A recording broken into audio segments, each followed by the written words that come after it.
और साहिल हमारे सहयोगी हमारे साथ जुड़ चुके हैं संभल से, सीधे उनका रुख करेंगे। साहिल, जिस तरीके से डी कनेक्शन सामने आया है, अब इसमें आगे और क्या क्या खुलासे हो रहे हैं और क्या शारिक साठा तक भी पुलिस के हाथ पहुंच पाएंगे? क्या इनपुट्स उससे जुड़े मिल पा रहे हैं?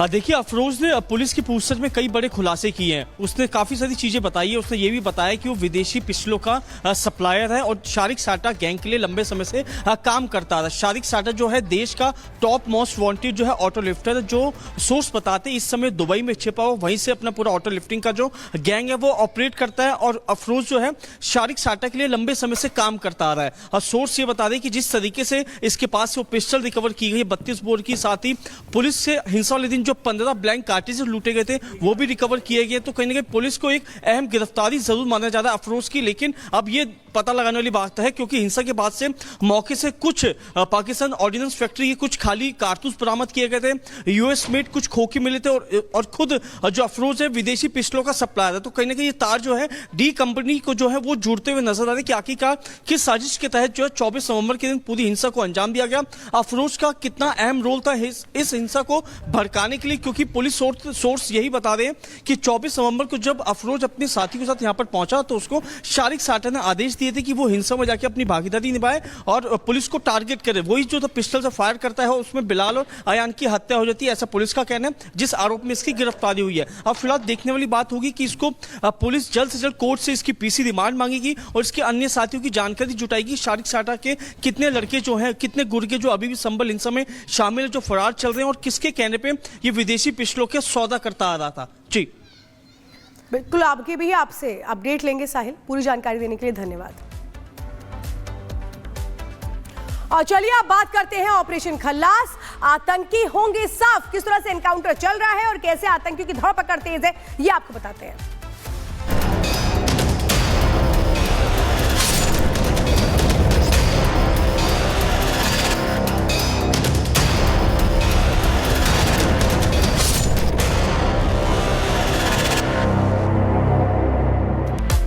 खबर जम्मू कश्मीर के सोपोर से है, जहां अभी भी एनकाउंटर जारी है।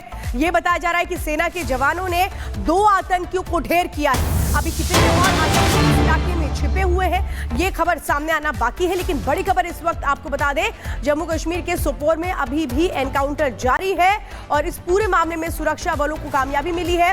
2 आतंकियों को ढेर किया गया है।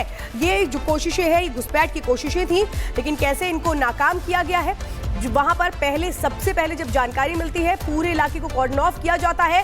और अभी अपडेट ये है कि 2 आतंकियों को ढेर किया गया। तो 2 आतंकी ढेर कर दिए गए हैं। कई घंटों से यहां पर सर्च ऑपरेशन चलाया जा रहा था सोपोर में और हमारे साथ अहरावत ग्राउंड जीरो से जुड़ चुके हैं। अहरावत, 2 आतंकी ढेर किए गए, बड़ी कामयाबी सेना के हाथ लगी है। अभी और कितने आतंकी हैं जिनके छिपे होने की संभावना जताई जा रही है और किस तरह से सर्च ऑपरेशन को और आगे बढ़ा रहे हैं?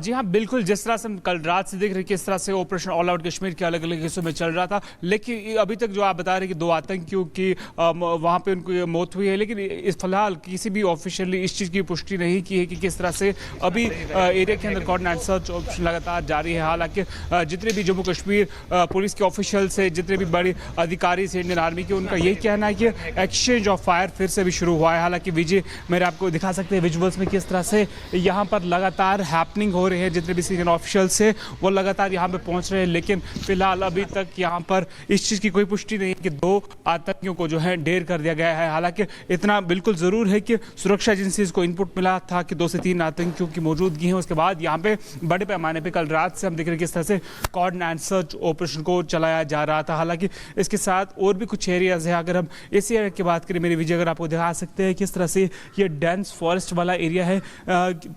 इस एरिया में जो ऑपरेशन करना वो सुरक्षा एजेंसीज के लिए काफ़ी मुश्किल, चुनौतीपूर्ण था, लेकिन सुबह होते ही इस ऑपरेशन को फिर से जो है शुरू कर दिया गया है। लगातार हम देख रहे हैं किस तरह से यहाँ पे कॉर्डन एंड सर्च ऑपरेशन, जितने भी एंट्री और एग्जिट पॉइंट से उनको सुरक्षा एजेंसीज ने पहले से ही सील कर दिया गया है। और लगातार हम देख रहे हैं किस तरह से यहाँ पर स्पेशल ऑपरेशन ग्रुप या 22 राष्ट्रीय राइफल की बात करें, जो कि लगातार यहाँ पर इस एरिया को मॉनिटर कर रहे हैं। जितने भी यहाँ की एंट्री और एग्जिट पॉइंट्स हैं उनको प्रॉपरली सील कर दिया गया है। और लगातार ये जानकारी मिल रही थी सुरक्षा एजेंसीज को कि 2 से 3 आतंकी एक हाइड आउट में मौजूद हो सकते थे, जिसके बाद यहाँ पर यह बड़ा ऑपरेशन चलाया जा रहा था। जी बिल्कुल अहरावत, आप अहम जानकारियां इस वक्त दे रहे हैं। फिलहाल पूरी जानकारी देने के लिए बहुत बहुत धन्यवाद। तो अहरावत जो बता रहे हैं कि कैसे फिर से ये एनकाउंटर शुरू हुआ है, 2 आतंकियों को इसमें ढेर किया गया है। सुरक्षा बलों ने 2 आतंकियों को ढेर किया है। कुछ देर पहले की तस्वीरें हम दिखा रहे हैं। जैसी जानकारी मिली थी सेना के जवानों को, उसके बाद पूरे इलाके को कॉर्डन ऑफ किया गया था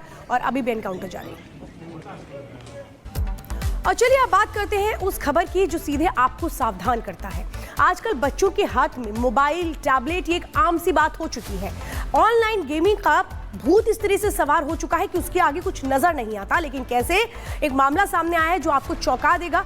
11वीं में पढ़ने वाले एक बच्चे ने गेम में हारने के बाद कैसे अपनी जान ली, कैसे उसकी जान पर बनाई। देखिए मामला और सावधान होइए।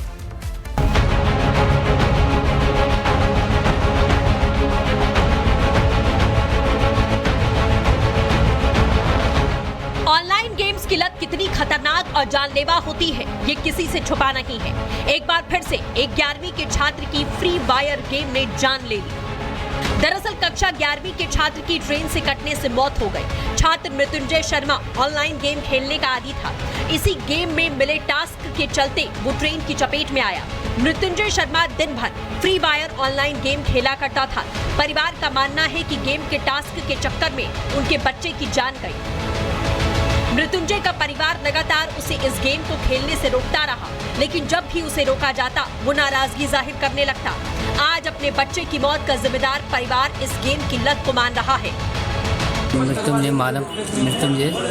रेलवे ट्रैक पे मिले हैं, ऐसी हालत में आत्महत्या कर ली है। वजह तो उस समय नहीं मालूम चली थी, अभी यहाँ आके मालूम चला कि फ्री फायर गेम का शौकीन था। उससे हो सकता है उसका डिप्रेशन, माइंड डिस्टर्ब हो गया, इस कारण से ऐसा हो सकता है। यही वजह रही है अभी, बाकी और कोई वजह तो अभी समझ में नहीं आई है।